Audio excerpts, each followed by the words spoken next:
Sa Ebanghelyo ngayon, nakatagpo natin ang bulag na si Bartimeo na nakaupo sa tabi ng kalsada na kinakatawan niya ang napakaraming mga kaluluwang nakatagpo mo sa panahon na iyong lingguang mga gawaing apostoliko. Siya ay nakahiwalay, nababalot ng kadiliman at umasa na dumaraan na mundo. Gayunpaman, nang maramdaman niya na ang presensya ni Jesus, hindi siya nanahimik. Sumigaw siya, "Jesus, anak ni David, maawa ka sa akin." Ang ating minamahal na Legion Handbook ay nagpapaalala sa atin na tayo ay tinawag sa isang paglilingkod na hindi malilimitahan ng mga larangan ng walang hirap na pagsisikap sa Kabanata 4. Na matatanggap ni Bartimeo ang kanyang paningin, hindi na siya bumalik sa kanyang dating buhay.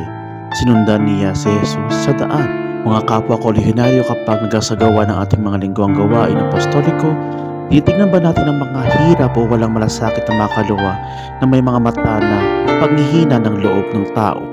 O nagtataglay ba tayo ng spiritual na pananaw na kilalanin ang kanilang nakatagong pag-iyak para sa awa ni Kristo? Kaya mga minamahal na legionaryo, pagbati sa inyong lahat ng Huwebes na ikaw linggo ng kanilang panahon. Padayon, patuloy, maglingkod, legionaryo, magdiwang!